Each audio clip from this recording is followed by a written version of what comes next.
Mais voilà, tout c'est connecté tout sur l'homme.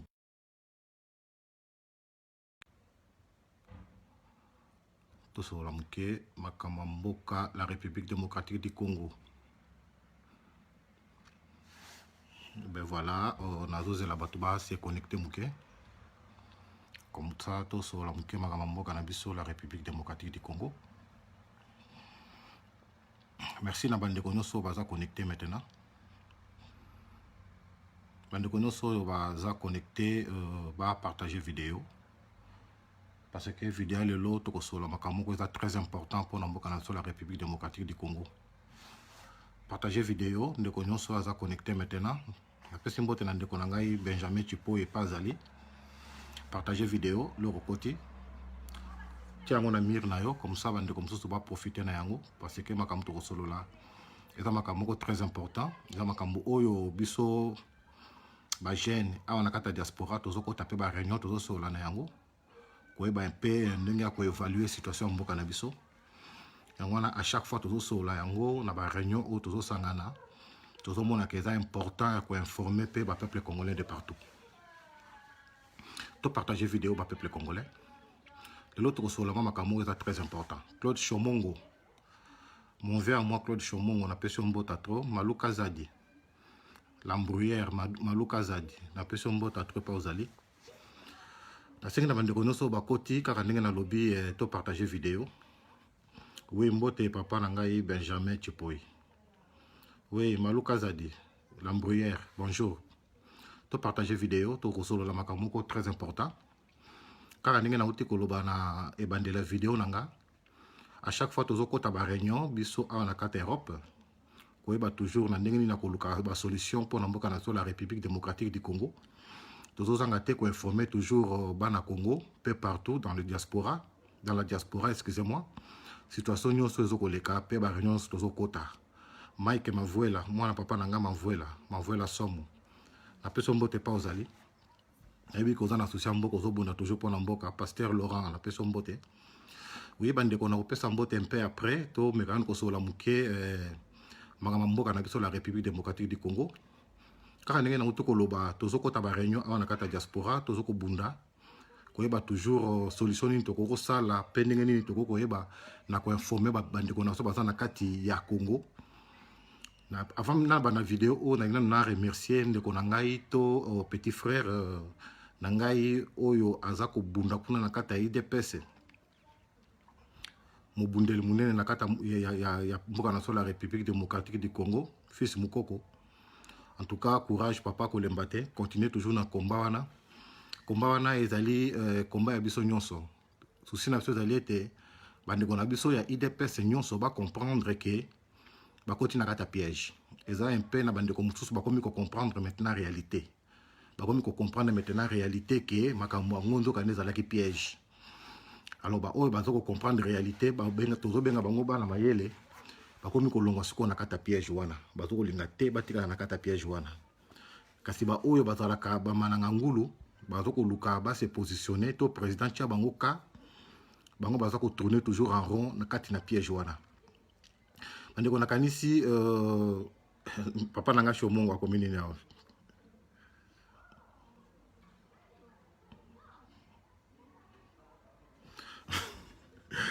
bon, après, comme ça, on va répondre rien.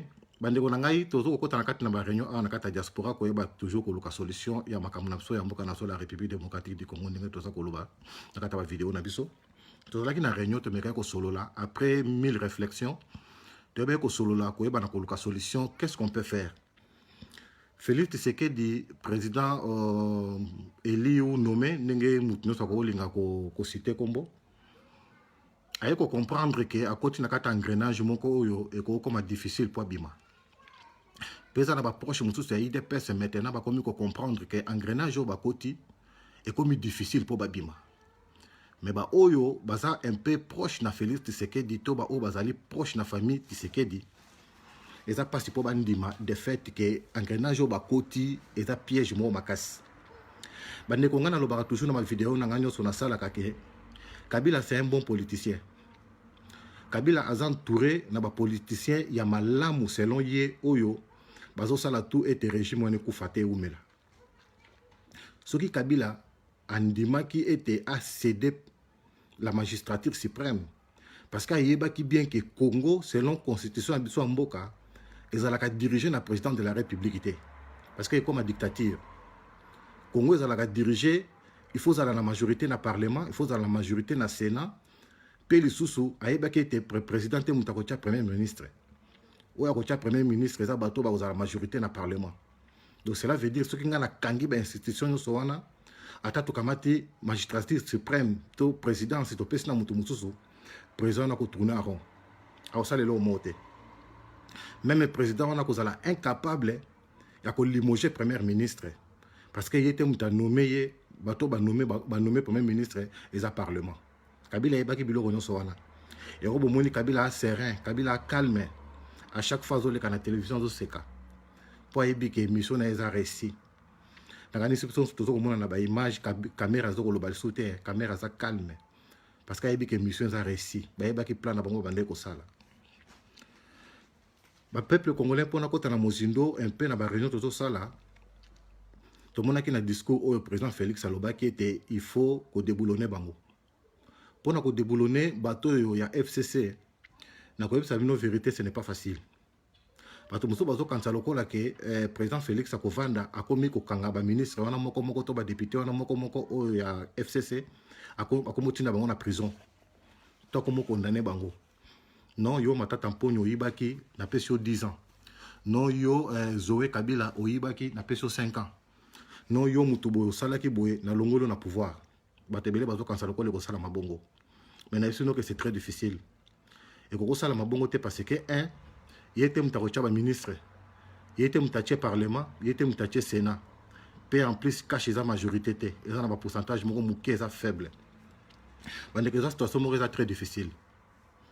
Na kanisi totai na ba réseaux sociaux, tozo ko mona été Martin Fayulu a okita na Kinshasa le 28. On se pose des questions. Et après cela, qu'est-ce qui va se passer? Parce que ce total Martin Fayulu to bandi ko yambaye avec honneur, ça fait maintenant 5 mois. Depuis le mois de décembre. Tu as dit partout, na Chipoi, na Cheval, tout ce qu'on adoré, tout ce qu'on commissaire, qu'on met les bandes depuis le mois de décembre. Mais est-ce que changer le Congo dans la République démocratique du Congo? Moi, je ne pense pas. Et Moko Bandeko, ceux qui ont la politique, ceux qui ont la politique, qui ont un peu d'avantage, un peu d'inconvénient. Martin Fayulu a bundi. Martin Fayulu a gagné l'élection. Toyebi yango. Peut toyebi n'engé va tricherer les kakinyonso. À cause de le 28. Pour faire quoi? Dans le but que le peuple congolais va y ébélé, va y ambaye. Et après cela, à cause de voyage en Europe, à Kokita. Et après, tu vas accompagner Nanda Kunaye. Et après le 29, qu'est-ce qui va se passer maintenant? Rien du tout. Le peuple congolais va causer na banda kuna bango. Ba okene ko lia, ba okene ko mela. PV ko continuer comme d'habitude. Et ça, na bande ko ebele baza ko kanisa lokola. L'air Martin Fayulu a tout ça là bas plein. Mais ça contre Martin Fayulu te na surtout soutenir qui est ma casse une élection présidentielle. Bato bayebi parce que nazali membre à la Muka. Bato bazo kanisa lokola Martin Fayulu ninga tout ça là bas plein. Ba vidéo wana azoti nango na communauté internationale. Ba mindele ba mona lokola ba preuve et après ba ya ko benga na Félix. Bande ko ça la mabongote. Pourquoi? Parce que Kabila a un bon travailleur à occidentaux. Kabila c'est un bon travailleur à occidentaux. Jusque-là, a respecté le contrat dans le Lingué Makas. Yango Batiki était à la majorité dans le Parlement, dans le Sénat, peut diriger le gouverneur Nyonso. Il y a quatre villes, il y a la République démocratique du Congo, où il y a la majorité écrasante, où il y a pour les occidentaux se retrouver. Pour richesse en Bokanabiso, ils ont la carte à Kinshasa. Richesse en Bokanabiso, le peuple congolais, ils ont la carte à la région. Mais toutes les régions, on a Kabila Kangi. Toutes les régions Kabila Kangi. Pour les occidentaux, ils ont fait. Tout ça qu'on fait dans tout ça solo là, tout ça qu'on a été pour le système de déboulonnement et ça la carte na Congo, ils ont une unité. Ils ont une unité. Félix a encore le bayangote que pour déboulonner Kabila, boya to sangana, tout ça la soulèvement populaire to bengana mutoyo, c'est très difficile. Le peuple congolais to profiter na deux langages où Félix Tshisekedi alobaki. Alobaki ya liboso était prisonnier politique mon côté à kotikalaka kozalaka na Congo. Bako kangaka mutu mon côté pour na makamba politique. Eloko ya liboso ya ngwana. Eloko ya mibale alobaki était il faut déboulonnement et salama kati na ex gouvernement où ezalaki dirigé na Kabila. Bandeko to profiter na yango. Eloko ni tolingi to sala. To sali ba réunion awa. To moni te makambo peu ekende malamu. Il faut to za bomoko. Bomoko to kozala na yango ezali nini? Eza ba marche te. Eza koyamba Félix ezali koyamba Fayulu te comme roi te na kati aéroport. Ndenge to yamba kaye wana Fayulu to bini to yimbi banzembo après to accompagner na ndaku na ye.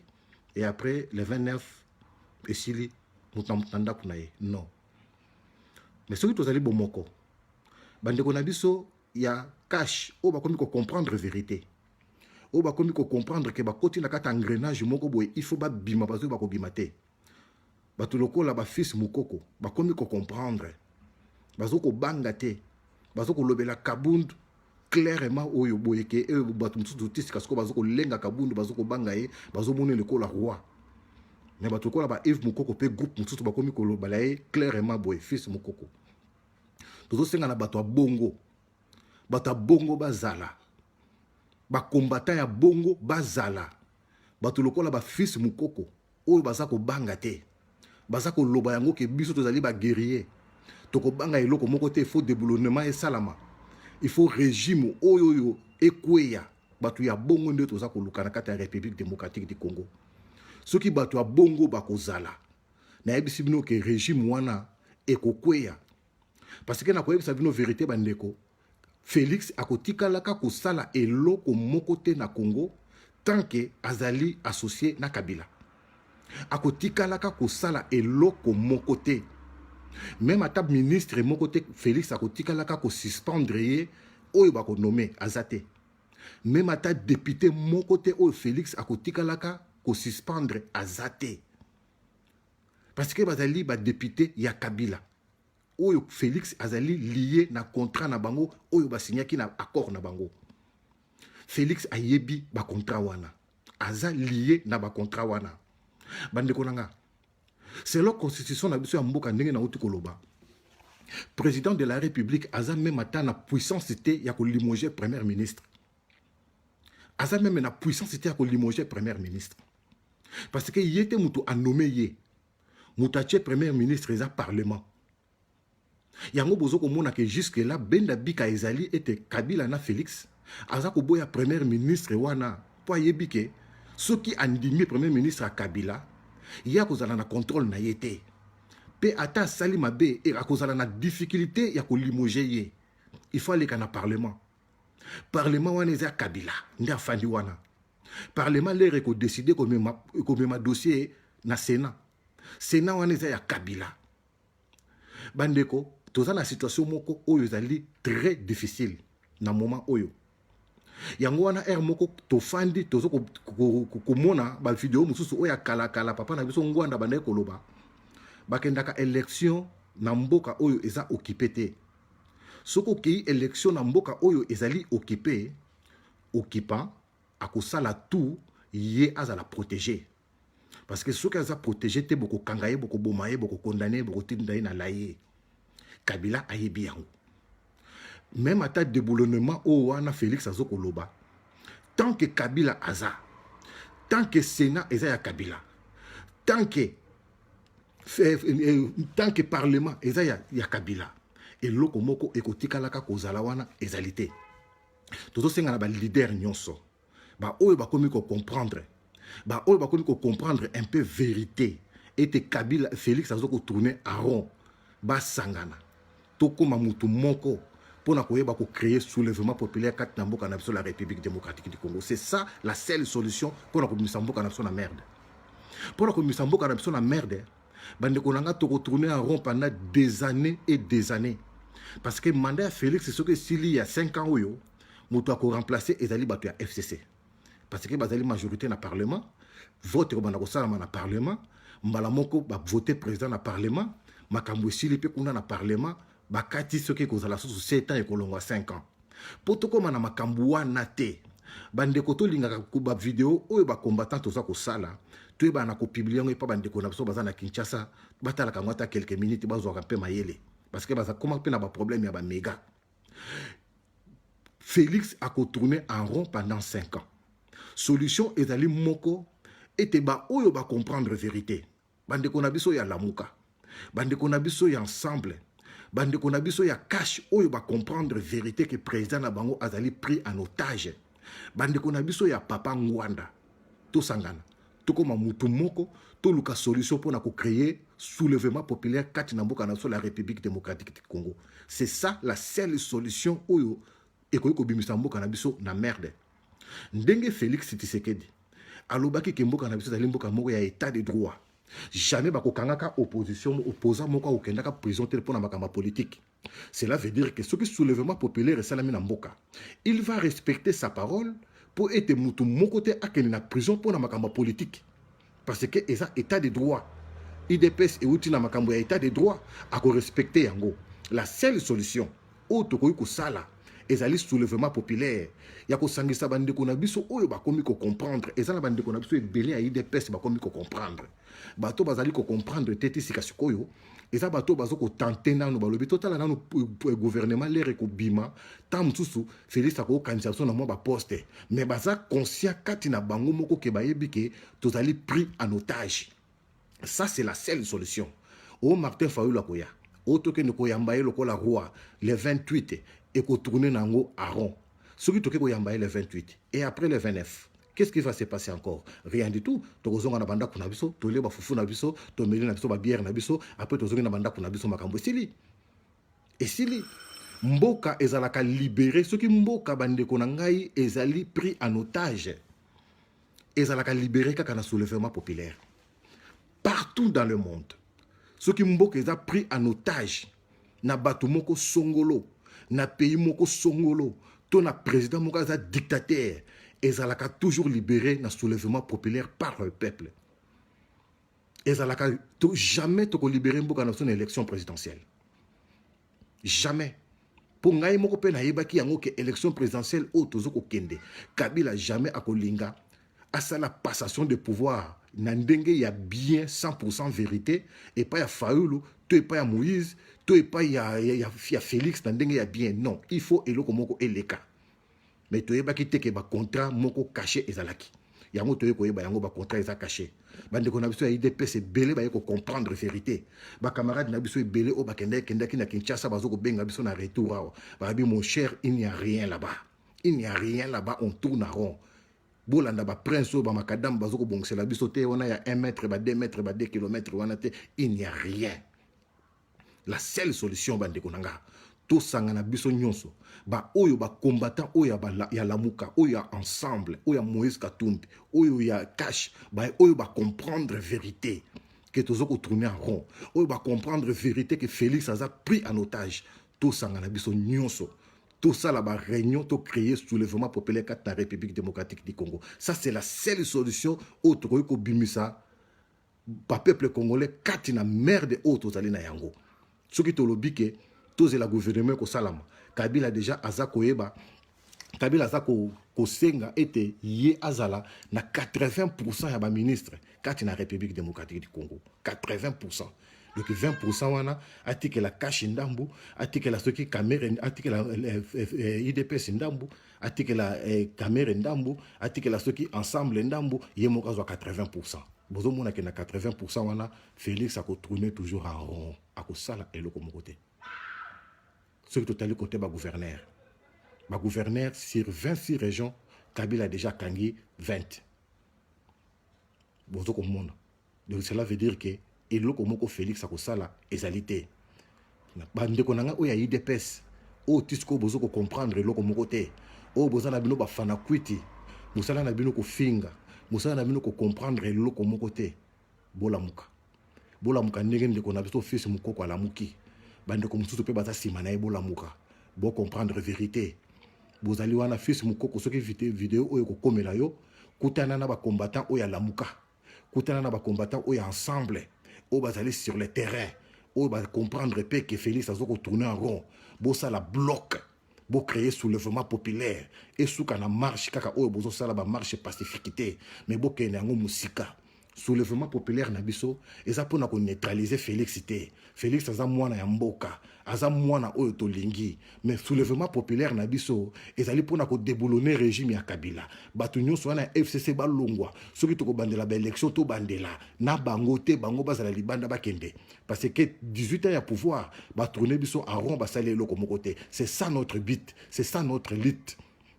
Ndakanisti bomona ngona ba vidéo pe ba message nyonso o Moïse Katumbi bande koloba alobi ennemi na biso za Félix Tshisekedi te tozana pona ko bundisa Félix Tshisekedi te tozana pona ko bundisa régime ya Kabila. Kabila aza lokola démon oyo aye na Congo kolesa bato kindoki. Donc cela veut dire que toko condamner bana oyo balie kindoki te mais toko condamner muto azolesa bango kindoki. Félix na ba congolais mususu baza lokola bato yo balie kindoki ya Kabila. Alors biso tozali wana pona koyeba kolongola bandeko na biso oyo balie kindoki kolongola yango pe koyeba na ko débarrasser muto azopesa bango kindoki na musika a quitter la République démocratique du Congo. C'est ça notre souci ba peuple congolais. Souci na biso ezali wana ya ko se débarrasser na régime oyo ya Kabila musika kati na ba peuple congolais. Voilà message on a que tout ça là yango to ba ninga ko partager yango nzamba songa peuple congolais de partout où nous sommes bazali partout où nous sommes balanda vidéo oyo oya bino Séraphin Kachama l'homme du peuple. Merci.